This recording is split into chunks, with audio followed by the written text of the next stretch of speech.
Hello everyone. तो बच्चों हम लोग इसके पहले वाले क्लास में क्लास 11th का सबसे first chapter units and measurement शुरू किए थे। आज हम लोग शुरू करेंगे इसका लेक्चर नंबर 2। तो again welcome to all of you in this lecture. Lecture 1 में तुमको मैंने बहुत बढ़िया तरीके से बता दिया था कि यूनिट्स एंड मेजरमेंट चैप्टर कितना ही इम्पोर्टेंट है हमारे नीट एग्जामिनेशन के लिए। पिछले 10-11 साल के जितने भी क्वेश्चंस पूछे गए हैं, इन सारे क्वेश्चंस का हम लोगों ने बढ़िया से एनालिसिस किया था। किस साल में कितने क्वेश्चन पूछे गए, किन किन सेक्शन से क्वेश्चन पूछे गए, क्योंकि इसमें में 3-4 सेक्शन हैं जो हम लोग को पढ़ने हैं, अलग अलग चीज़ें। ठीक है, यूनिट्स हो गया, मेजरमेंट हो गया, डायमेंशन हो गया, एरर हो गया, सिग्निफिकेंट फिगर्स हो गए, ये सारे सेक्शन जो हम लोग कवर करने हैं इस चैप्टर में।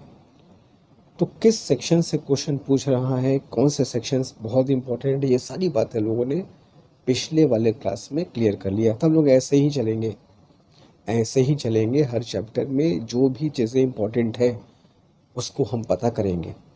पिछले 10-11-12 साल के पेपर्स को बढ़िया से हम लोग क्या करेंगे, पहले एनालिसिस करेंगे, फिर देखेंगे कि हमको किस तरीके से अपने प्रिपरेशन को आगे बढ़ाना है। तो जब हमने देखा, अच्छे से पूरा एनालिसिस किया, तो ये पाया कि भाई इस चैप्टर में जो सबसे इम्पोर्टेंट चीज़ है, जो कि नीट एग्जामिनेशन में सबसे ज़्यादा पूछा जाता है, वो है डायमेंशन। और डायमेंशन से पूछने की वजह मैंने बताई थी कि इसकी बहुत वैरायटी है, अलग अलग किस्म के क्वेश्चन बन सकते हैं इससे। अब सिग्निफिकेंट फिगर में क्या है, एक ही टाइप के क्वेश्चन बनेंगे कि सिग्निफिकेंट फिगर फाइंड करो, या सिग्निफिकेंट फिगर के हिसाब से कोई कैलकुलेशन बताओ, है ना। और एरर्स में भी मोरलेस एक ही किस्म के क्वेश्चन बनते हैं कि एरर फाइंड करो। बट डायमेंशन थोड़ा सा ज़्यादा वैरायटी वाले टॉप क्वेश्चंस बनते हैं, तो ऑब्वियसली डायमेंशन से क्वेश्चन ज़्यादा आएंगे, आ भी रहे। तो इसलिए हम लोगों ने शुरुआत किया था डायमेंशन से। पढ़ना हमको सब है। यूनिट्स मेजरमेंट पे हम लोग स्क्रू गेज, वर्नियर कैलिपर की बात करेंगे। Then after will do significant figures, error की बात करेंगे, मगर सबसे पहले डायमेंशन पर अच्छे से कंट्रोल करेंगे। ठीक है।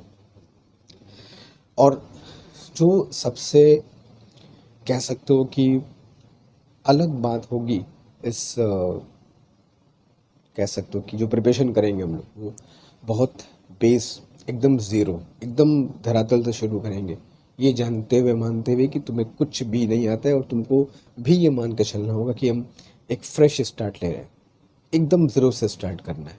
मैंने पहले भी कहा था, जो बच्चे तुम में से ड्रॉपर हैं, जो एक साल अपने आप को पूरा देना चाहते हैं कि चलो यार इस साल पूरा हम नीट में खर्च कर देंगे, उन सारे बच्चों को ये मेरा अपील है, रिक्वेस्ट है, सजेशन है, जो कहो कि हमेशा किसी भी चैप्टर को शुरू करो, नॉट ओनली इन फिजिक्स, किसी भी केमिस्ट्री में, बायो में, start from zero.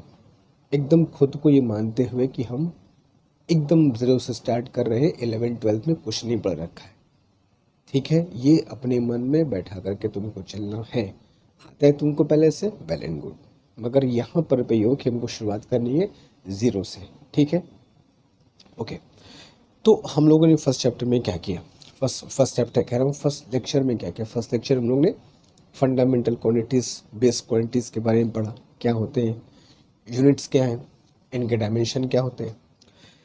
Then after कुछ डिराइव्ड क्वांटिटीज़ हम लोग शुरू किए, क्योंकि डायमेंशन के क्वेश्चन अगर करने हैं तो जितने फिजिकल क्वांटिटीज़ हमारे हैं 11th-12th में, इन सब के डायमेंशन हमको पहले अच्छे से पता होना चाहिए। और मैंने क्या कहा था, डायमेंशन कभी याद नहीं करना है, याद कर लिया ओके फाइन, कोई दिक्कत नहीं है, लेकिन याद करने की कोशिश नहीं करना है। ठीक है, क्वेश्चन करते करते, बार बार लिखते लिखते, बार बार देखते देखते याद हो गया, इट्स फाइन, ओके, अच्छी बात है। मगर वो कोशिश नहीं कर रहे हैं कि चलो बैठ के 10 डायमेंशन याद करते हैं, नहीं, डायमेंशन को हम लोग निकालेंगे। कैसे निकालेंगे, फॉर्मूले से। तो हमको क्या याद करना है, फॉर्मूला, उसके हेल्प से डायमेंशन। तो लास्ट क्लास में हम लोग कुछ 20 फिजिकल क्वांटिटीज़ का डायमेंशन निकाल चुके थे, और अब चलते हैं उसके आगे। और आज हम लोग कोशिश करेंगे जितने भी फिजिकल क्वांटिटीज़ हैं उन सब का डायमेंशन कंप्लीट कर लिया जाए, ताकि नेक्स्ट लेक्चर से, लेक्चर नंबर 3 से हम क्वेश्चन से स्टार्ट कर दें। ठीक है, चलो तो शुरू करते हैं नेक्स्ट डायमेंशन से, देखते हैं क्या है।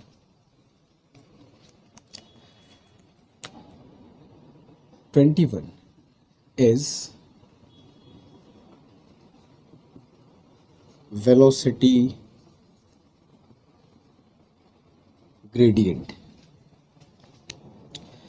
Velocity gradient, temperature gradient, potential gradient, ये सभी भी आ सकते हैं। ग्रेडियंट कहीं भी आए तो इसका मतलब होता है लेंथ के हिसाब से चेंज। वेलोसिटी ग्रेडियंट का मतलब वेलोसिटी में चेंज पर यूनिट लेंथ। कहीं भी ग्रेडियंट का मतलब यहीं से निकालना। ठीक है, तो अगर मुझको फाइंड करना है वेलोसिटी ग्रेडियंट, तो वेलोसिटी ग्रेडियंट का जो फॉर्मूला होगा वो कह सकते हो, दिस शुड बी दैट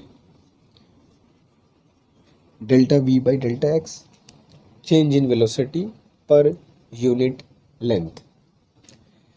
तो वेलोसिटी का डायमेंशन जैसा कि हम जानते हैं L T to the power -1, length का डायमेंशन ऑब्वियसली एल। तो वेलोसिटी ग्रेडियंट का डायमेंशन क्या मिला हमको बच्चों, टी टू द पावर -1। याद करो टी टू द पावर -1 किसी और का डायमेंशन भी होता था, हाँ फ्रीक्वेंसी। तो फ्रीक्वेंसी का डायमेंशन भी टी टू द पावर -1 होता था। ठीक है, तो वो चीज़ हमको और मिल गई कि वेलोसिटी ग्रेडियंट और फ्रीक्वेंसी इन दोनों का डायमेंशन सेम होगा। ठीक है, चलो आगे चलते हैं। Second 22nd fact, and that is बहुत ही इंपॉर्टेंट है ये,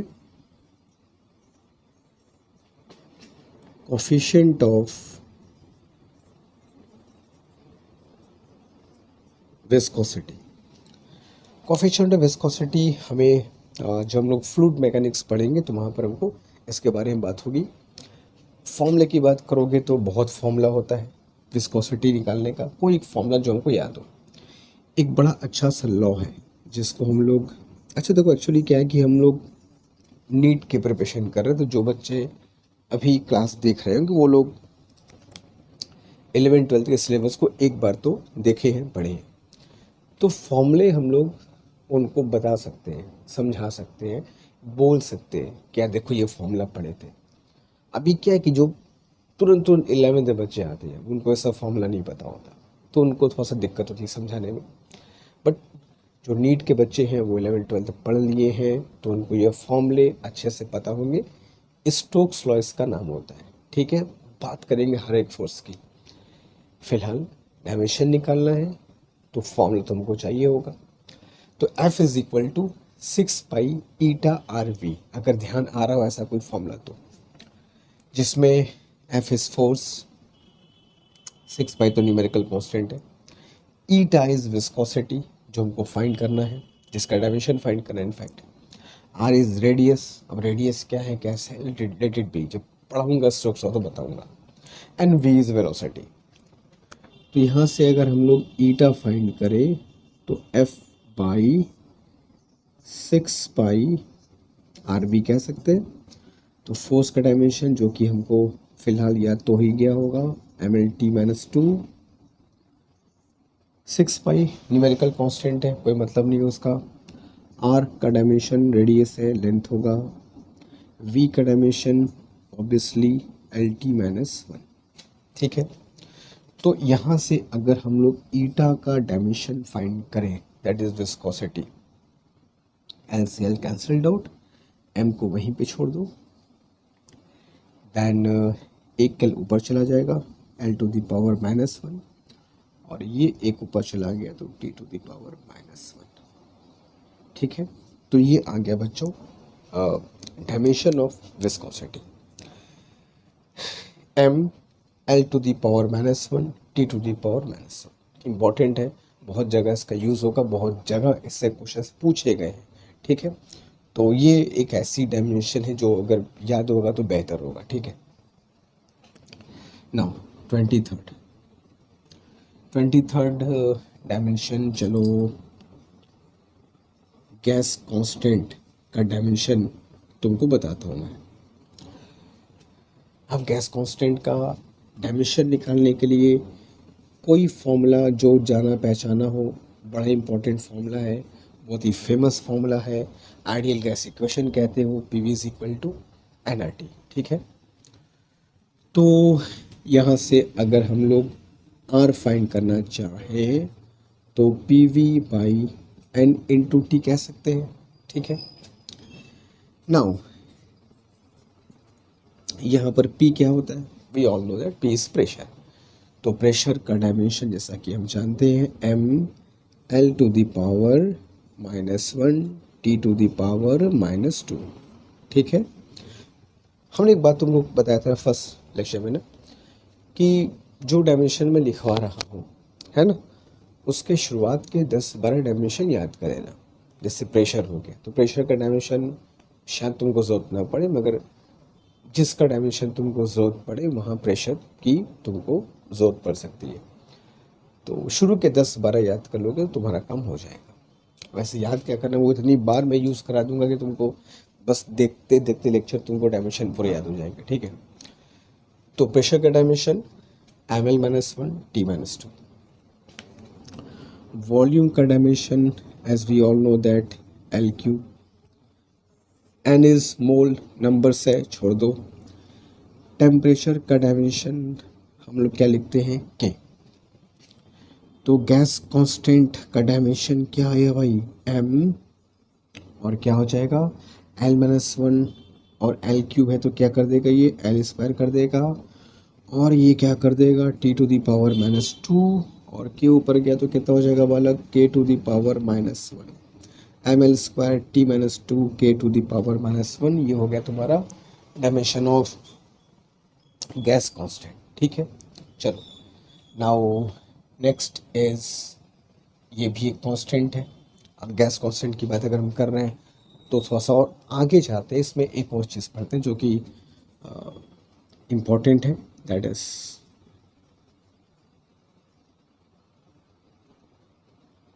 बोल्ट्जमैन कांस्टेंट। बोल्ट्जमैन कांस्टेंट, ठीक है। अब इसके लिए हम लोग क्या यूज़ करते हैं, इसके लिए हम लोग एक फॉर्मूला यूज़ करते हैं, E is equal to 3/2 KB into T, ठीक है। एक गैस के एक मॉलिक्यूल की एनर्जी का फॉर्मूला होता है is equal to 3/2 KB into T, ठीक है।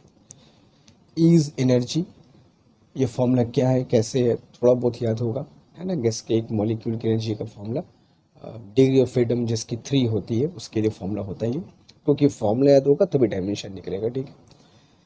KB is Boltzmann constant, E is energy and T is temperature, ठीक है। तो डायमेंशन निकाला जाए, निकालते हैं। तो KB इज इक्वल टू क्या आएगा, 2E/3T, ठीक है। चलो तो 2E इज, 2 से तो मतलब नहीं, मैं क्यों लिख रहा हूँ, सिर्फ एनर्जी से मतलब है। एनर्जी का dimension mL² T to the power -2 and 3 is number and T is temperature. यहाँ T और T में कंफ्यूज मत होना, ये T सेकंड के लिए है और ये T टेम्परेचर के लिए, जिसका डायमेंशन क्या होता है, K। तो अभी हमें एक चीज़ और देखने को मिलेगी कि गैस कांस्टेंट और बोल्ट्जमैन कांस्टेंट, इन दोनों का डायमेंशन तो सेम है और सेम होता भी है। हालांकि दोनों अलग अलग कांस्टेंट है मगर दोनों का डायमेंशन सेम होगा। तो जैसा कि हम जानते हैं कि जिन फिजिकल क्वांटिटीज़ के डायमेंशन सेम होते हैं उनसे क्वेश्चन कभी कभी पूछा जाता है। ऐसे तुमको एक 4 ऑप्शन दे देंगे, 2-2 पेयर दे देगा और कह देगा कि इनमें से किस पेयर का डायमेंशन सेम नहीं है। क्वेश्चन मुश्किल नहीं होता है, मेन थिंग इज टाइम। अगर तुमको पहले से पता कि हाँ डायमेंशन ये सेम है, हम पढ़े हैं, फटाफट टिक करोगे। नहीं पता है तो फॉर्मूला खोजोगे, याद करोगे, डायमेंशन निकालोगे, चेक करोगे, तो वक्त खर्च होगा। तो जो बेसिक डायमेंशन इनके इक्वल हैं वो तुमको शुरू से बताते आ रहा हूँ मैं, वो तुमको एक जगह कॉपी पे नोट कर लेने हैं कि हाँ ये डायमेंशन सर ने लिखवाते वक्त सारा बताया था। तो गैस कांस्टेंट और बोल्ट्जमैन कांस्टेंट दो ऐसी चीज़ हैं जिनके डायमेंशन तुमको सेम मिलेंगे, ठीक है। ओके, तो ये 4 डायमेंशन जल्दी से कॉपी कर लो। तो आगे चलते हैं टुवर्ड्स नेक्स्ट फिजिकल क्वांटिटीज़। आज ख़त्म करना है पूरे फिजिकल क्वांटिटीज़ के डायमेंशन को, आज फिनिश ऑफ करेंगे, ठीक है जल्दी। ओके, तो आओ चलते हैं, इन सबको हटाया जाए और देखते हैं आगे। डायमेंशन 24 तक हम लोगों ने कर लिया है, कितने डायमेंशन होंगे देखा जाएगा। ओके फाइन, तो 24 डायमेंशन, 24 फिजिकल क्वांटिटीज का डायमेंशन पढ़ लिया।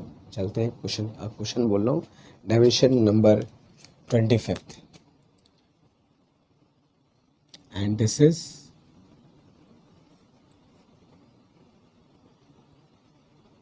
Coefficient of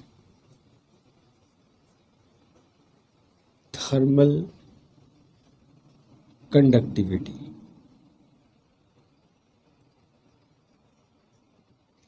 coefficient of thermal conductivity कहाँ मिलेगा? हीट ट्रांसफ़र जब हम लोग पढ़ेंगे, किसी मेटल से हीट का ट्रांसफ़र जो होता है वहाँ पर पे कोएफिशिएंट ऑफ थर्मल कंडक्टिविटी का जिक्र आता है।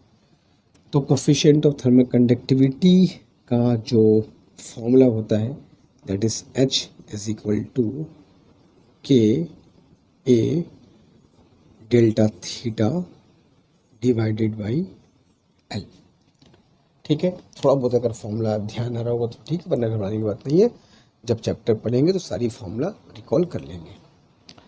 H को हम कहते हैं heat current, that is energy per unit time, ठीक है, heat energy per unit time. K is of course coefficient of thermal conductivity जो हमको फाइंड करना है। A is area, delta theta is temperature difference and L is of course length. तो इस फॉर्मूले को यूज़ करके मान लो अगर भूल गया क्या था थर्मल कंडक्टिविटी का डायमेंशन, इस फॉर्मूले को याद करना, जो फॉर्मूला पढ़ेंगे हम लोग वो उसको याद करना, ठीक है। तो यहाँ से अगर हम लोग के की वैल्यू फाइंड करना चाहें तो H L A delta theta, ठीक है। H जो होता है वो होता है बेटा हीट करेंट। हीट करेंट का मतलब यूनिट टाइम में जो हीट एनर्जी फ्लो करती है। तो H का डायमेंशन होगा तुम्हारा वही जो पावर का होता है, ठीक है। Actually H is in watt, तो ml square T to the power -3, जैसा कि हम जानते हैं डायमेंशन ऑफ पावर, ठीक है। पावर और हीट करंट सेम नहीं है ना, ऐसा वैसा कि सब पावर बोल रहे हैं, दोनों का डायमेंशन सेम होगा, ठीक है। तो ml स्क्वायर t-2 एनर्जी का होता है, डिवाइड बाई टाइम किया t-3, ठीक है। L is length, A is area, delta theta is temperature. तो यहाँ से कोएफिशिएंट ऑफ थर्मल कंडक्टिविटी का डायमेंशन क्या मिल गया? L स्क्वायर तो सीधा कैंसिल हो जाएगा, ये बच जाएगा M और L और t to the power -3, K को ऊपर भेज दो तो K टू दी पावर -1, ठीक है। तो ये हो गया बेटा तुम्हारा dimension of coefficient of thermal conductivity, ठीक है। चलो 26 की तरफ चले तो 26 चलो थर्मल रेजिस्टेंस की बात कर लेते हैं। चलो थर्मल रेजिस्टेंस, ठीक है। थर्मल रेजिस्टेंस के बहुत फॉर्मूले होते हैं। एक R is equal to L by K A होता है, यहाँ से निकाल सकते हो, ठीक है। और या फिर डेल्टा थीटा बाई H भी होता है, ठीक है। किसी फॉर्मूले को यूज़ कर सकते हो, आ सकता है। ठीक है। तो इसी फॉर्मूले को अगर यूज़ कर लूँ मैं, R is equal to delta theta is kelvin temperature, और H is energy upon time which is ml square T-3। तो ml स्क्वायर T⁻⁻3। तो अगर ये ऊपर ले जाऊँ तो m⁻⁻ कितना हो जाएगा, -1, l⁻⁻2 और t³ और दैट इज k। तो ये हो गया डायमेंशन ऑफ थर्मल रेजिस्टेंस। ठीक है, थोड़ा सा ये सब फिजिकल क्वांटिटीज थोड़ी सी अनकॉमन है ना, जो बहुत फ्रिक्वेंटली हमको यूज़ नहीं करने को मिलता है। अब इलेक्ट्रिक रेजिस्टेंस बहुत फ्रिक्वेंटली सबको पता होता है, थर्मल स्ट्रेस बहुत कम लोगों को इससे जानकारी होती है, बट फॉर्मूला अगर याद है तो कोई दिक्कत नहीं है, हम लोग दिखा सकते हैं। ठीक है, चलो now 27th is specific heat। Specific heat के लिए फॉर्मूला जो हम यूज़ करते हैं, delta Q is equal to ms delta T। ठीक है, delta Q is heat energy, m is mass, s is specific heat जिसका हमको डायमेंशन फाइंड करना है, delta T is of course delta T या डेल्टा थीटा में लिख रहा हूँ, बार बार थीटा लिखूंगा तो ज़्यादा ठीक रहेगा। Theta is temperature difference. ठीक है, ये जो हम लोग कैलोरीमेट्री भी पढ़ेंगे तो वहाँ पे ये फॉर्मूला आएगा। ठीक है, किसी बॉडी ने हीट दिया, किसी ने लिया, तो उसके लिए ये फॉर्मूला यूज़ होता है। ठीक है, कैलोरीमेट्री भी इसकी बहुत अच्छे से हम लोग बातचीत करेंगे। फिलहाल डायमेंशन इसका हमको निकालना होगा, तो S is equal to delta Q by m into delta theta कह सकते हैं, कोई दिक्कत नहीं है। तो S का डायमेंशन, एनर्जी का dimension ml square T⁻⁻², mass का dimension m theta is kelvin. ठीक है, तो मास सीधा cancelled out and you will get S is equal to l square T⁻⁻² and k⁻⁻1। ठीक है, फाइन। एक और कर सकते हैं हम लोग इसमें अभी 28 भी हमें हीट ट्रांसफ़र वाले चैप्टर में मुलाकात होगी, जिसका नाम होता है लेटेंट हीट। लेटेंट हीट हमें जब स्टेट चेंज होता है किसी मैटर का, जब कोई आइस मेल्ट करके वाटर में चेंज होता है, वाटर वेपराइज करता है, कुछ याद आ रहा है, लेटेंट हीट की बात वहाँ पे हम लोग करते हैं। इसका बड़ा इंपॉर्टेंट फॉर्मूला होता है, that is Q is equal to m into L।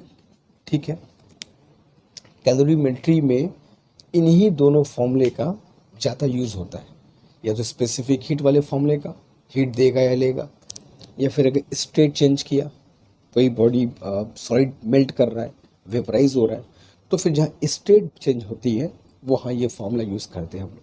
ठीक है, तो Q is equal to ml में of course Q is energy, m is mass and L is latent heat.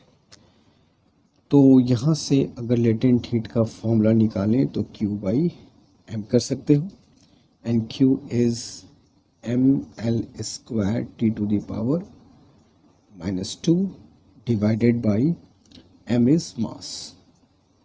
तो mass cancelled out, you will get L square T⁻⁻²। एक question तुम सबसे मेरा यहाँ पर पे, लेक्चर नंबर 1 में हमने एक फिजिकल क्वांटिटी लिखवाई थी जिसका डायमेंशन L स्क्वायर T-2 आया था, और वो फिजिकल क्वांटिटी 2022 के एग्जामिनेशन में पूछा भी गया था। तो जिनको भी याद है, बिना चीटिंग किए, बिना देखे, तुरंत कमेंट बॉक्स में मेंशन करके बताओ कि लेक्चर नंबर 1 में किस फिजिकल क्वांटिटी का डायमेंशन L स्क्वायर T-2 आया था। हिंट भी दे रहा हूँ कि वो नीट एग्जामिनेशन में वो पूछा गया था, 2022 में ही, जहाँ तक मुझको याद आ रहा है, वो फिजिकल क्वांटिटी पूछी गई थी। मैंने लेक्चर नंबर 1 में बताया था। तो किसी को याद है तो बताओ कि किस फिजिकल क्वांटिटी का डायमेंशन L²T-2 आया था जो लेटेंट हीट के इक्वल होगा। यही डायमेंशन की खास बात है। कहाँ लेटेंट हीट, कहाँ वो, एक बता दे रहा हूँ वो कहाँ मिलेगा, ग्रेविटेशन से रिलेटेड है। ग्रेविटेशन वाले चैप्टर में जो डायमेंशन पढ़े थे हम लोग, वहाँ मिलेगा। कहाँ लेटेंट हीट, कहाँ ग्रेविटेशन, कोई फिजिकल क्वांटिटी का अपना कोई मतलब नहीं है, but still dimension is same. यही सब चीज़ हम लोग को पढ़ना है, समझना है कि है क्या चीज़। तो कॉपी करो, आगे चलेंगे टुवर्ड्स 29th जल्दी।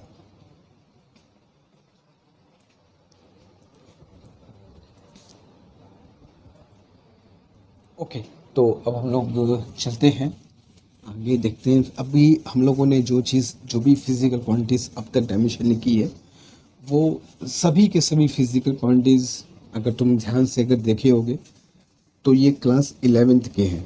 क्लास 11th में जो फिजिकल क्वांटिटीज़ हम लोग पढ़ते थे, ये उनकी बात हो रही है, ठीक है। एक आध दो अगर छूट गया होगा तो फ़र्क नहीं पड़ता है। ऐसा नहीं कि हमको एक एक क्वांटिटी का डायमेंशन लिखना है, बस यहाँ तुमको मैं बता रहा हूँ डायमेंशन लिखते कैसे हैं। एक आध दो छूटेगा तो कोई दिक्कत नहीं, घबराने की बात नहीं है। हमको एक एक शुरू से लेकर ऐसे बड़ा सा लिस्ट नहीं बनाना है डायमेंशन का। तो अब चलते हैं हम लोग क्लास 12th में। क्लास 12th में और कौन कौन सी फिजिकल क्वांटिटीज़ पढ़नी है जिसका डायमेंशन हमको चाहिए, ठीक है। तो 28th हो चुका था, let us move to 29th।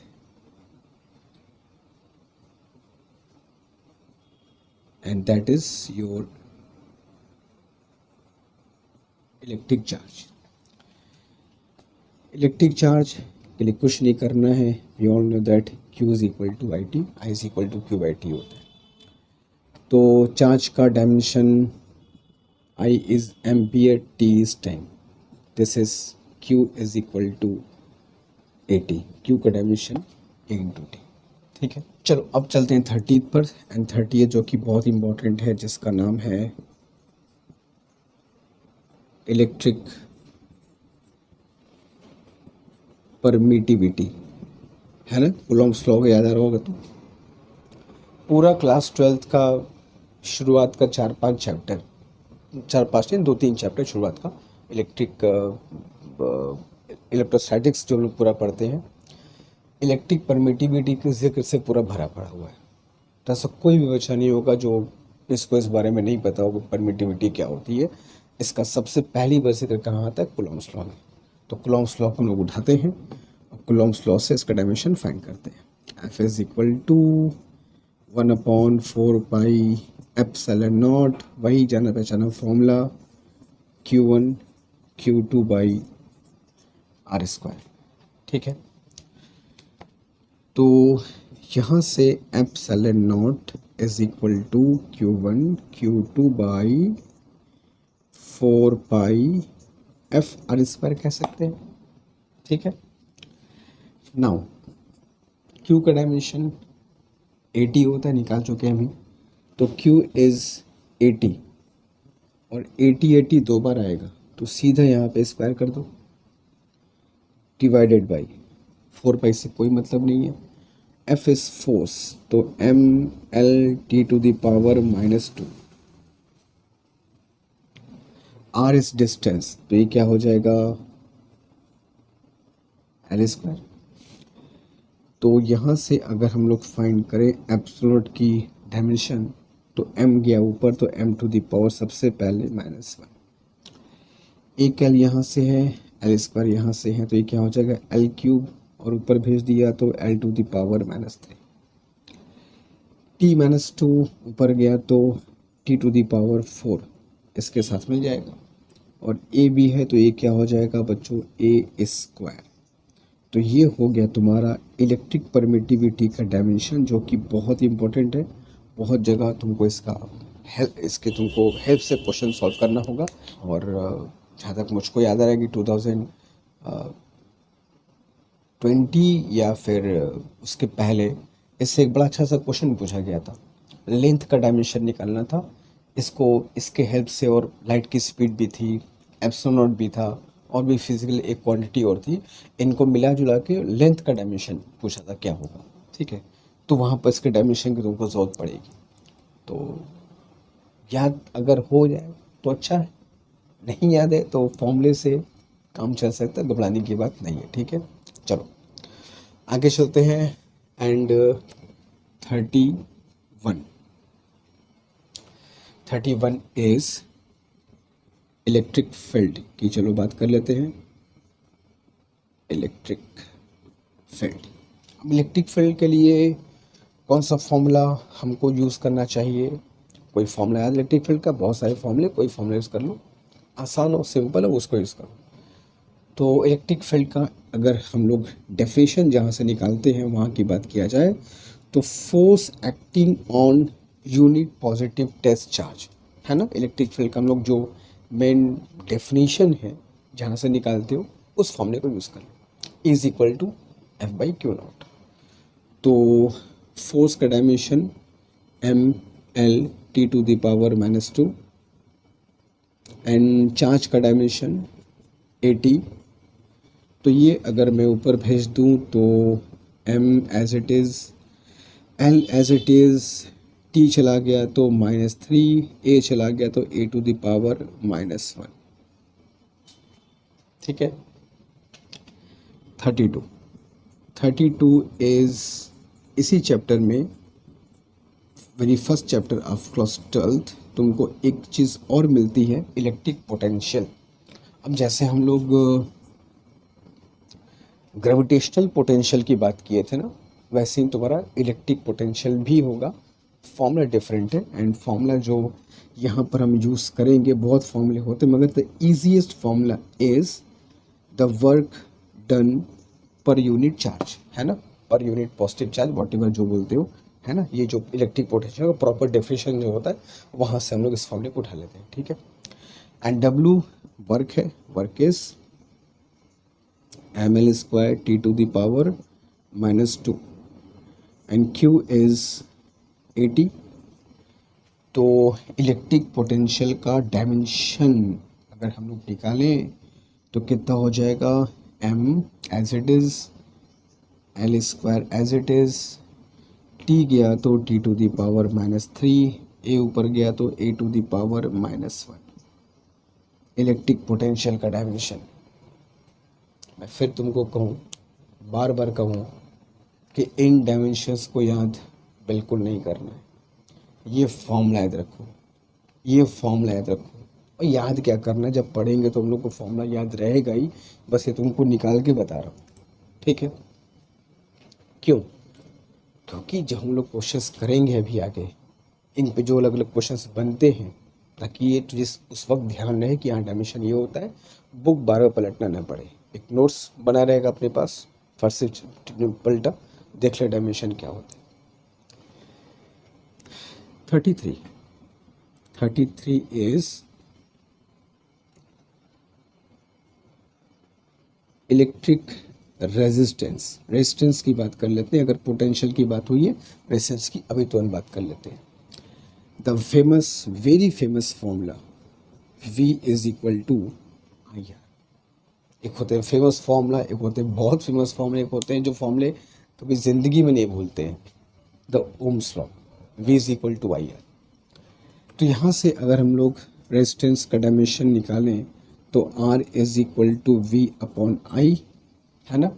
और V का डायमेंशन देख ही रहे हो, ml square t to the power -3 a to the power -1 divided by electric current का डायमेंशन A, ठीक है। तो you will get dimension of R as ml square t to the power -1 a to the power -2, ठीक है बच्चों। तो ये हो गया तुम्हारा डायमेंशन ऑफ इलेक्ट्रिक रेजिस्टेंस, ठीक है। तो 33 तक हम लोग यहाँ तक कंप्लीट कर लिए, जल्दी कॉपी कर लो, आगे चलेंगे towards 34 to it.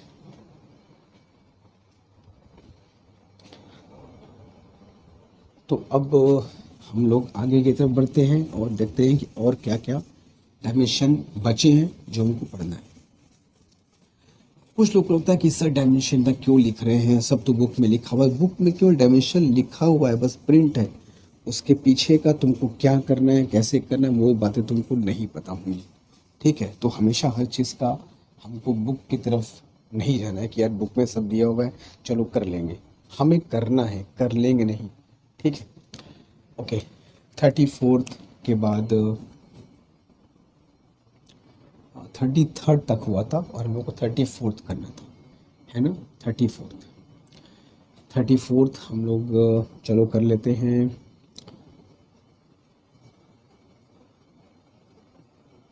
Specific resistance या resistivity R is equal to rho L by A. इस फॉर्मूले से हम सब भली भांति परिचित हैं। बहुत फॉर्मूला हम लोग यूज़ किए होंगे और यूज़ करते हैं। जो बच्चे ड्रॉपर हैं, जो 12th पास करके वापस देने वाले हैं, उनको अच्छे से पता होगा। जो भी 12th पढ़ रहे हैं वो भी अब तक पढ़ लिए होंगे इस फॉर्मूले को अपने 12th के सिलेबस के दौरान। तो यहाँ से अगर हम लोग रो अगर फाइंड करें तो R A बाई L आएगा। अब R का डायमेंशन अभी कुछ देर पहले लिखा था मैंने, ml² T-3 A-2, है ना। अब हमें कैसे याद हुआ? बहुत सिंपल सी बात है। इस डायमेंशन को मैं न जाने कितनी बार लिखा हूँगा बच्चों को बताते वक्त, सिखाते वक्त, तो अपने आप वो डायमेंशन तुमको याद हो जाएगा। जब तुम उसको यूज़ करोगे तो एक बार देख के छोड़ दोगे तो फिर तो कभी हमेशा खोजते रहोगे कहाँ आएगा। अप्लाई करो उसको तो अपने आप तुमको वो भी फॉर्मूला तुरंत याद हो जाएगा। इज एरिया है, याद रखना, ये एरिया है, ये एम्पियर है, तो ए मत लिख देना, ये एरिया है। तो L², ये छोटी छोटी गलतियाँ करते हैं, n डिवाइडेड बाई L। ठीक है, तो रो का डायमेंशन ml⁴, एक L कट भी जाएगा तो ml³ T⁻³ A⁻²। ठीक है, फाइन। 35th और जरा हम लोग करेंट डेंसिटी का हालचाल ले लेते हैं। करेंट डेंसिटी का फॉर्मूला जैसा कि हम जानते हैं I/A होता है, where I is electric current और A is L² which is area. फिर ध्यान रखना, ये A एम्पियर है, ये A एरिया है ना। गलत सलत मत कर देना। AL⁻²। Okay, now 36 is electric flux की बात कर लेते हैं। ठीक है, जैसा कि हम जानते हैं electric flux is the product of electric field and area. Electric field और एरिया का मल्टीप्लिकेशन इलेक्ट्रिक फ्लक्स होता है। फॉर्मूला हम सब अच्छे से पढ़े हुए हैं। इलेक्ट्रिक फ्लक्स आएगा तो इस फॉर्मूले को यूज़ करोगे, डायमेंशन फाइंड करोगे। हाँ, अब इलेक्ट्रिक फील्ड का फॉर्मूला अगर भूल जाए तो इलेक्ट्रिक फील्ड का नहीं, फॉर एग्जांपल डायमेंशन नहीं पता, या तो इलेक्ट्रिक फील्ड में क्या था, F/Q। अगर मान लो भूल गया, इलेक्ट्रिक फील्ड का डायमेंशन यार नहीं पता, फाई का निकालना है, तो इलेक्ट्रिक फील्ड का फॉर्मूला क्या था, F/Q इंटू ए। अब फोर्स का नहीं पता, फोर्स का पता होगा, वो दिक्कत, फोर्स इतनी बार यूज होगा कि फोर्स का पता हो जाएगा। तो फोर्स का dimension mL⁻², A is area है, एम्पियर नहीं, L², Q इज 80, यहाँ A एम्पियर है, एरिया नहीं। ठीक है, ध्यान रखना। तो इलेक्ट्रिक फ्लक्स का डायमेंशन क्या आएगा बताओ, m को वही छोड़ दो, L into L² is L³, इनको ऊपर लेते चलो T⁻³ ए ऊपर लेते चलो A⁻⁻⁻1। ठीक है, तो इस फॉर्मूले से हम लोग इस तरीके से फाइंड कर सकते हैं। किसी चीज़ का डायमेंशन नहीं पता है तो फॉर्मूला खोजो, कहीं से फॉर्मूला मिल जाए, मिल ही जाएगा। अब हमको पूरा 11-12 का सिलेबस पढ़ना ही है तो फॉर्मूला तो पढ़ना ही पड़ेगा, कहाँ जाएगा फॉर्मूला। तो it is the method you can find electric flux dimension. E into way is equal to F by Q. F का डायमेंशन, ए का डायमेंशन एरिया था, क्यू का डायमेंशन 80, सिंप्लीफाई कर लिया, दिस इज द आंसर। चलो आगे चलते हैं 37th पर, एंड 37 इज इलेक्ट्रिक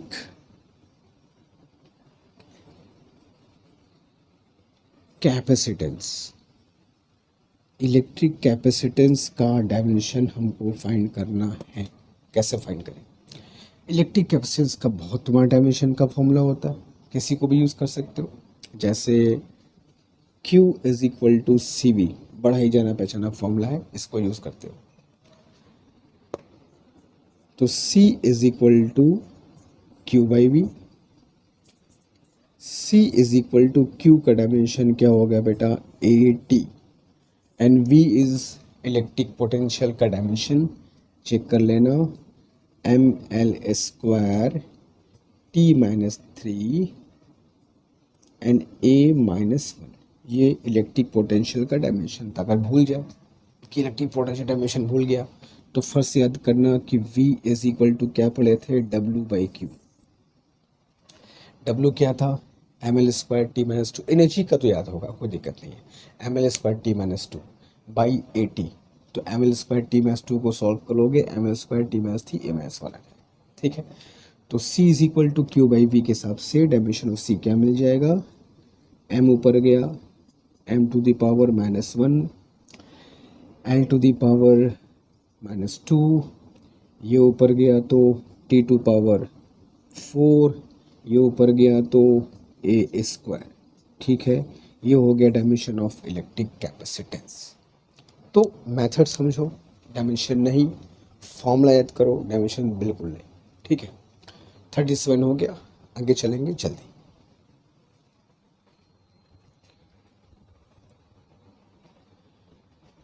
तो अब हम इनको हटाते हैं और आगे डायमेंशन देखते हैं। आगे हमको किन किन चीज़ों का और बाकी है जिनका डायमेंशन हमको लिखना है, पढ़ना है और समझना है।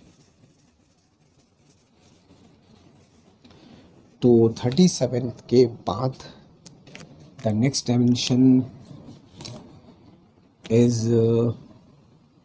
38, जो है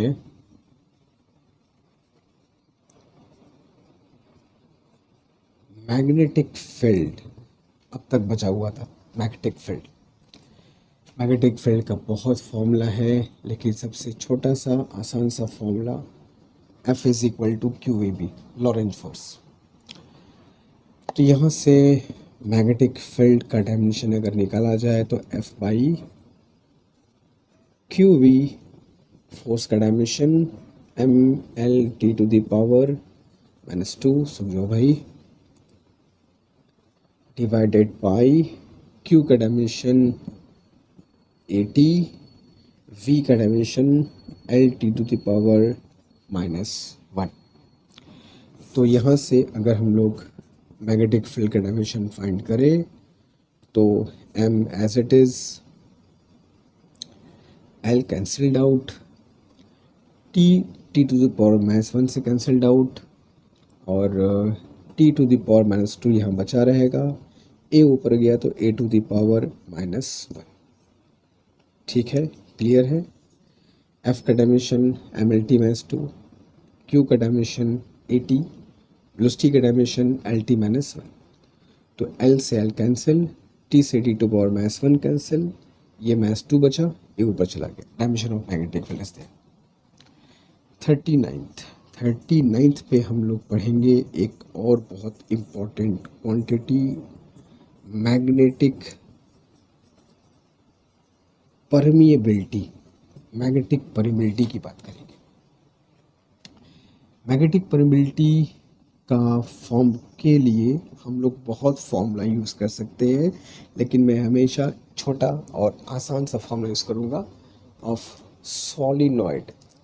सॉलिनॉइड की मैग्नेटिक फील्ड का फॉर्मूला ये होता है। यहाँ से हम लोग म्यू नॉट का डायमेंशन फाइंड कर सकते हैं, क्योंकि बी का डायमेंशन तुरंत हमको पता है। तो implies that mu is equal to B by N I. B का dimension M T to the power -2 A to the power -1। N is number, number का डायमेंशन तो होगा नहीं, आई इज ए, तो डायमेंशन क्या आएगा, M T to the power -2 A to the power -2। ये हो गया डायमेंशन ऑफ मैग्नेटिक परमीबिलिटी। ठीक है, चलो नाउ 40th पे इलेक्ट्रिक डाइपोल। देखो मुझको निकालता मैग्नेटिक डाइपोल का, एक इलेक्ट्रिक डाइपोल भी याद आ गया साथ में। इलेक्ट्रिक डाइपोल का अगर निकाला जाए डायमेंशन, तो जैसा कि हम जानते हैं P is equal to Q into L होता है, चार्ज इंटू लेंथ। तो P का dimension charge is 80 and L is length, तो P का डायमेंशन ALT आराम से आ सकता है। ठीक है, नाउ 41 इज मैग्नेटिक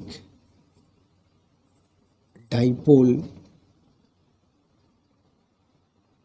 मोमेंट, या सिर्फ मैग्नेटिक मोमेंट भी कह सकते हो, कोई दिक्कत नहीं है। ठीक है, तो इसके बहुत फॉर्मूले होते हैं। एक फॉर्मूला ये यूज़ कर सकते हो, mu is equal to NIA। एक करेंट कैरिंग लूप के मैग्नेटिक मोमेंट का formula mu is equal to NIA होता है, यहाँ से निकाल सकते हैं। तो म्यू का डायमेंशन क्या होगा, N is number of turns, हटाओ उसको, I is electric current, NA is area, भूलना नहीं फिर भाई, ये वाला A एरिया है, ये वाला A एम्पियर है। तो म्यू का डायमेंशन क्या मिलेगा तुमको बालक, A इंटू एल स्क्वायर। ठीक है, आगे चले। नाउ 42 में तुमको बताता हूँ मैं, छोटा सा मगर जल्दी लोगों को याद नहीं रहता, पोल स्ट्रेंथ, या इसको अगर मैं पूरा लिखूं तो, अगर मैं इसको पूरा लिखूं तो पोल स्ट्रेंथ लिखना ठीक नहीं होगा, पूरा लिख दिया जाए। किसका पोल स्ट्रेंथ, तो magnetic pole strength, magnetic pole strength. अब ये चीज़ कहाँ से मिलेगी, तो जो मैग्नेटिक डाइपोल मोमेंट का फॉर्मूला अगर तुमको याद है, capital M is equal to M into L, जहाँ कैपिटल क्या M क्या होता है, मैग्नेटिक डाइपोल मोमेंट, जिसका डायमेंशन पता है। M इज पोल स्ट्रेंथ जो फाइंड करना है, L is length, therefore M is equal to M by L। तो capital M is AL square and L is obviously L। ठीक है, तो पोल स्ट्रेंथ का डायमेंशन क्या आ जाएगा, AL। ठीक है, तो ये पोल स्ट्रेंथ का डायमेंशन हो गया अप टू 42। जल्दी कॉपी करो, जो कुछ और बचे उनको भी खत्म कर लिया जाएगा जल्दी।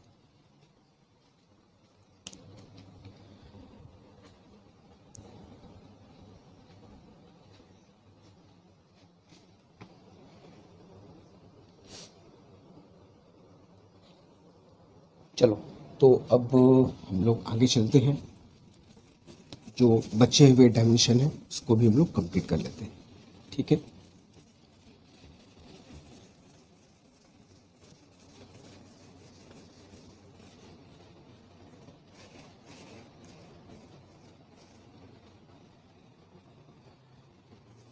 अभी क्या है कि देखो, हम लोग जो डायमेंशन लिख लिया है वो सफिशिएंट है, हमारा काम जल्दी से हो जाएगा। दूसरी बात कि देखो हम लोग को पहले ही कहा कि देखो हमें ऐसा थोड़ी करना है कि जितना डायमेंशन हमारे 11th-12th में है हम सबको बैठ कॉपी पे लिखें। ये तो बस एक तरीका है कि भाई डायमेंशन ऐसे निकालते हैं, है ना। मान लो अगर डायमेंशन में से कुछ छूट गया, भूल गया, तो कोई दिक्कत नहीं है, हमको पढ़ते वक्त उसका फॉर्मूला मेरे सामने आएगा, वो हम पढ़ेंगे, याद रखेंगे, कभी डायमेंशन पूछेगा निकाल सकते। चलो, तो 41 तक हो गया था, 42 नहीं 42 तक हो गया था ना, 42 तक हो गया था, 43 से शुरू करते हैं। 43 and 43 is your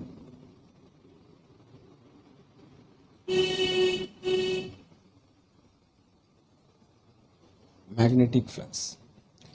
Magnetic flux phi is equal to B into A। तो अब B का डायमेंशन तो हमने खुद पर निकालता अभी, m t minus two a to the power minus 1। अभी कुछ देर पहले हम लोगों ने मैग्नेटिक फील्ड का डायमेंशन फाइंड किया है। A इज एरिया, एरिया का डायमेंशन L स्क्वायर। फिर बोलूँगा ये एरिया है, ये एम्पियर है, कन्फ्यूज़न नहीं। Phi is equal to m L square t minus two a to the power minus 1। ठीक है, तो यहाँ से हम लोग डायमेंशन निकाल सकते हैं किसका, मैग्नेटिक फील्ड का। ठीक है, क्लियर है, आगे चलते हैं। मैग्नेटिक फ्लक्स का डायमेंशन यहाँ से निकाल सकते हैं हम लोग। चलो 44th में चलो हम लोग फाइंड कर लेते हैं इंटेंसिटी ऑफ मैग्नेटाइजेशन। ठीक है, इंटेंसिटी ऑफ मैग्नेटाइजेशन का अगर मैं तुमको फॉर्मूला याद दिलाऊं तो I is equal to m by V होता है। m is magnetic moment and v is volume. तो मैग्नेटिक मोमेंट का फॉर्मूला तो डायमेंशन तो अभी कुछ देर पहले हम लोगों ने फाइंड किया था। क्या था मैग्नेटिक मोमेंट का formula, it was a into L square, और this is your volume L cube. तो I का डायमेंशन क्या आ जाएगा, a l to the power minus 1। ठीक है, याद रखना ये इंटेंसिटी ऑफ मैग्नेटाइजेशन क्या है, कैसे हम लोग पढ़ेंगे मैग्नेटिक सब्सटेंस में। ये थोड़ा सा लो प्रोफाइल फिजिकल क्वांटिटी है जिसके बारे में लोग बहुत कम ध्यान रखते हैं। ये फॉर्म तो बहुत कम लोग को ध्यान रहता है कि हाँ इंटेंसिटी ऑफ मैग्नेटाइजेशन कुछ होता है, लो प्रोफाइल में ना, बहुत न्यूमेरिकल्स में यूज़ नहीं होता। बट हमें याद रखना है, डायमेंशन याद रखना है, फॉर्मूला याद रखना है। ठीक है, चलो इसी में एक चीज़ और मैं तुमको बताऊंगा, थोड़ा सा कन्फ्यूज़न यहाँ पर क्रिएट होता है, उस कन्फ्यूज़न को दूर करना जरूरी है। एक मैग्नेटिक इंटेंसिटी भी होती है, हालांकि दोनों अलग अलग फिजिकल क्वांटिटी है लेकिन दोनों का डायमेंशन सेम होता है। ठीक है, एक फॉर्मूला अगर मैं तुमको यहाँ से बताऊँ, H is equal to B upon mu naught minus I. ये एक फॉर्मूला होता है जो हम लोग पढ़ेंगे मैग्नेटिक मटेरियल्स के बारे में, डायमैग्नेटिक, पैरामैग्नेटिक, फेरोमैग्नेटिक, उनकी अलग अलग प्रॉपर्टीज़ को पढ़ेंगे। तो फिर से वापस पढ़ेंगे हम लोग कि इंटेंसिटी ऑफ मैग्नेटाइजेशन और मैग्नेटिक इंटेंसिटी क्या होती है। फिलहाल मैं तुमको बस यहाँ ये बताऊँगा कि दोनों अलग अलग फिजिकल क्वांटिटी हैं मगर दोनों का डायमेंशन सेम होता है। यहाँ देख सकते हो जो H का डायमेंशन होगा वही I का डायमेंशन होगा। ठीक है, तो H is magnetic intensity, I is intensity of magnetization, दोनों में फर्क है।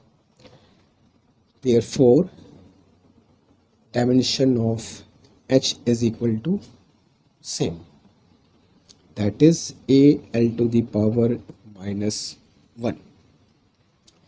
ये सब मैं क्यों लिख रहा हूँ पता है, क्योंकि ये सब चीज़ें सब बहुत कम लोग ध्यान रख पाते हैं। इनका फॉर्मूला, इनका डेफिनेशन बहुत कम लोगों को ध्यान रहता है।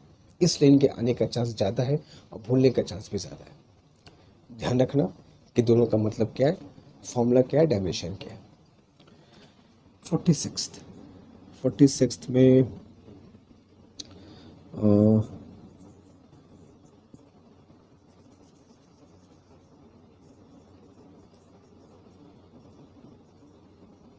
कोफिशिएंट ऑफ सेल्फ इंडक्शन की बात कर लेते हैं।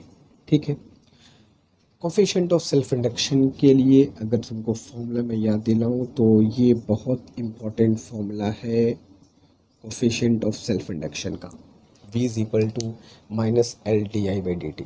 ठीक है, हम लोग पढ़ेंगे इसको इंडक्शन वाले चैप्टर में। तो यहाँ से हम लोग अगर L का डायमेंशन निकालें तो mod v into D T upon D I कर दिया, कोई दिक्कत नहीं है, ये ऊपर ये नीचे।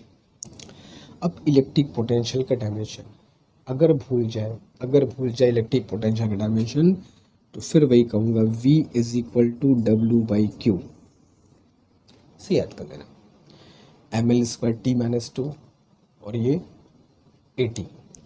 तो L के लिए v का dimension m L square T minus three A minus one v का डायमेंशन होता है। भूल जाए इस फॉर्मूले को याद रखना कि w बाई क्यू होता है, w is M L square T minus two and q is A T.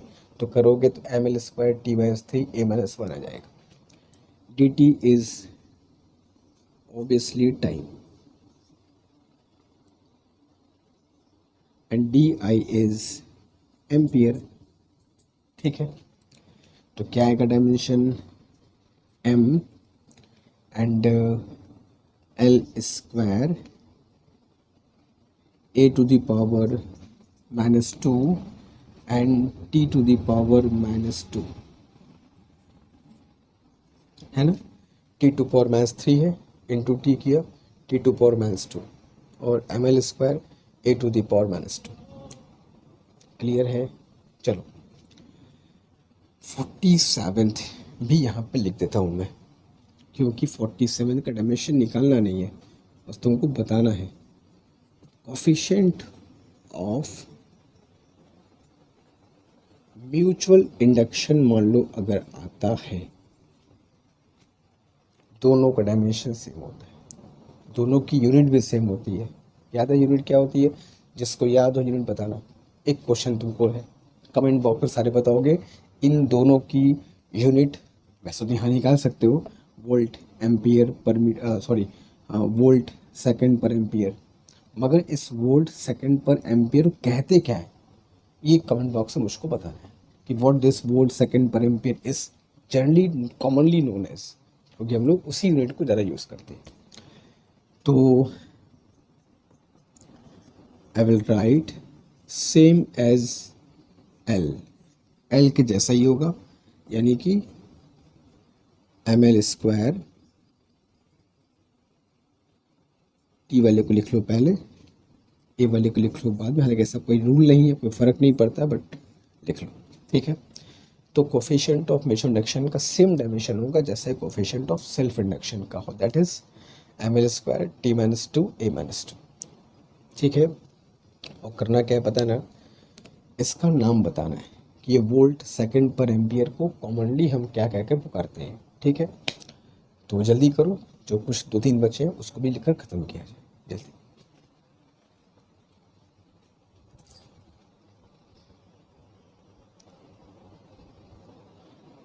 Okay fine, तो अब हम लोग एकदम लास्ट स्टेज पर पहुंच गए हैं, जहाँ पे हम लोग अब डायमेंशन अपना फिनिश कर देंगे, और इन सारे डायमेंशन को अच्छे से हमको यूज़ करना है, अप्लाई करना है। अब तुमको फॉर्मूला याद करना है, डायमेंशन याद करना है, वो तुम देखो, लेकिन बस डायमेंशन आना चाहिए। ठीक है, चलो तो एक और चलो निकाल लेते हैं, electric conductivity. In fact electric conductivity जो होता है सिग्मा, वो रेजिस्टिविटी का रेसिप्रोकल होता है। ठीक उसका उल्टा। तो अब रेसिस्टिविटी का डायमेंशन तो हम लोग अभी कुछ देर पहले ही पढ़े हैं, ml³ T⁻³ A⁻⁻2 चेक कर लेना, तुम्हें भी याद हो जाएगा, करते करते कोई दिक्कत नहीं है। तो रो का डायमेंशन अभी निकाला हम लोगों ने, ml³ T⁻3 A-2, ठीक है। तो सिग्मा का डायमेंशन क्या हो जाएगा, m⁻⁻1 L⁻⁻3 T⁻², that is dimension of sigma, ठीक है। चलो 49th इज स्टीफन्स कांस्टेंट। ये हमको मिलेगा इस फॉर्मूले में, U = E A σT²⁴। तो यहाँ से सिग्मा निकाल लोगे, Stefan's constant U/E AT⁴। U is energy per unit time, तो M यहाँ करता हूँ, ml² T-3, ml² T-2 होता है, डिवाइड बाई T करोगे तो ml² T-3, ठीक है। ये तो हो गया एनर्जी का dimension, energy per unit time है, इस बात का ध्यान रखें, ठीक है। तो E का डायमेंशन होता नहीं, कांस्टेंट है। E का डायमेंशन L², टेम्परेचर का डायमेंशन K⁴। तो सिग्मा का डायमेंशन क्या मिलेगा, ml² सीधा काट सकते हो, T⁻³ होगा और K ऊपर गया तो -4। ये हो गया सिग्मा यानी स्टीफन्स कांस्टेंट का डायमेंशन, ठीक है। इस फॉर्मूले को बस याद रखना, बाकी सब चीज़ें, हाँ इसमें एक एक बात है ना कि जो U है कुछ लोग उसको एनर्जी लिख देते हैं, ये एनर्जी पर यूनिट टाइम है, ठीक है। तो एनर्जी बाय टाइम मतलब पावर का यूनिट होगा, पावर का डायमेंशन होगा ml² T-3, ठीक है। चलो 50th दैट इज वीन्स कांस्टेंट, इसकी बात भी जरूर कर लेते हैं। वीन्स कांस्टेंट के लिए फॉर्मूला होता है λ/T, बस इतना ध्यान रखो, lambda is wavelength, T is temperature. तो lambda is L and temperature is K, L/K। तो ये हो गया डायमेंशन ऑफ वीन्स कांस्टेंट। यहाँ तक क्लियर है? चलो तो कॉपी कर लो, फिर आगे चलते हैं।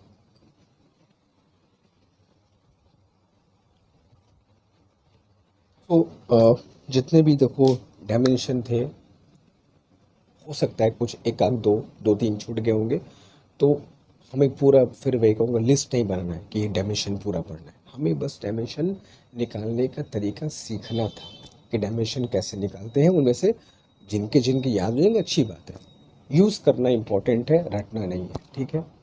तो अब इनको जानना निकालना क्यों ज़रूरी था, ताकि आगे जो क्वेश्चन हम लोग करेंगे उसमें ये हमको हेल्प करेगा। तो मिलेंगे नेक्स्ट क्लास में। अब इन सबको जितनी हमने मेहनत करी है निकालने में, अब उनको यूज़ क्या करना है, इनका अप्लाई कहाँ पर होगा, वो पढ़ेंगे नेक्स्ट क्लास में। तब तक पढ़ाई करते रहो, कोई दिक्कत हो कोई समस्या हो, comment box is all yours. Thank you so much.